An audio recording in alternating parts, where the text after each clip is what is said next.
Mic लगा शुरू कर, यही लगा दो तुम।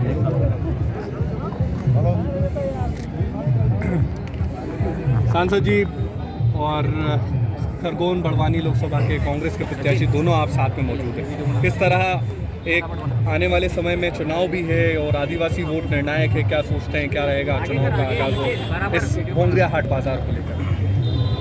सबसे पहले तो हमारे समस्त आदिवासी भाइयों को भंगोरिया हाट की बहुत बहुत बधाइयाँ, शुभकामनाएं।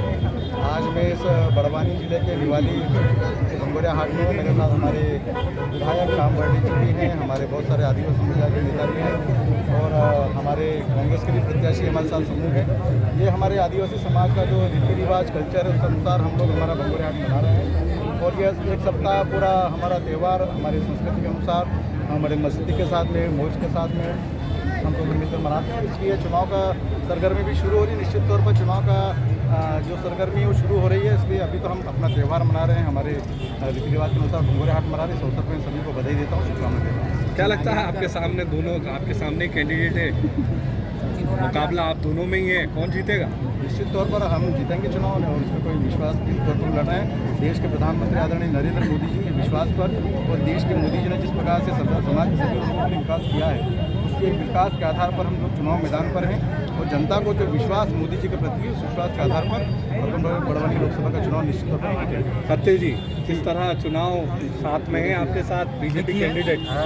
आज भोंगरिया हाट का शुरुआत और ये निवाली और जो भी हाट लगता है वो आज पहला दिन है और इस अवसर पर जैसा कि आप सब लोग जानते हैं कि आदिवासी समाज जो है मौसम के आधार पे अलग अलग पर्व त्यौहार मनाता है।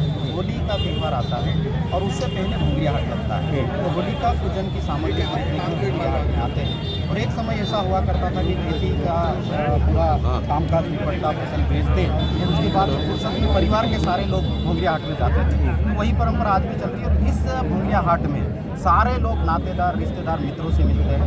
तो ये एक संयोग की बात है कि आज हम दोनों ही, एक तो हमारे माननीय सांसद महोदय हैं जो भाजपा के प्रत्याशी है, मैं स्वयं पोरलाल खरते कांग्रेस पार्टी का प्रत्याशी हूँ, तो एक मिलने का अवसर है। तो हम इसको जुदा रूप में ना देखें और एक जो मिलने का हमारा भोंगरिया हाट है उसके अवसर पे हम लोग मिले। 2 लाख से ज़्यादा पिछले चुनाव में 2019 में सांसद महोदय जीते थे, इस बार क्या लग रहा है आपको? क्या आप देखिए, ये लोकतंत्र की खूबसूरती है और इसका जवाब हम नहीं, ये मतदाता देते हैं। ठीक है, हमारे माननीय सांसद महोदय को अपने 5 साल के विकास का हिसाब देना है और मैं अगले जो भविष्य को लेके और जो भाजपा की जो नीतियां हैं उसको लेके जनता के सामने जा रहा हूँ कि किस तरह से आदिवासियों के सामने अत्याचार हुआ, दमन हुआ, शोषण हुआ, ये सारी चीज़ें और इस क्षेत्र में कौन कौन सी चीज़ें अभी तक नहीं हुई, ये सब चीज़ें लेके जा रहे हैं। और आने वाले समय में निश्चित रूप से जब आप 4 जून को रिजल्ट देखेंगे तो हम निश्चित रूप से पूर्ण बहुमत से जीतने जा रहे हैं।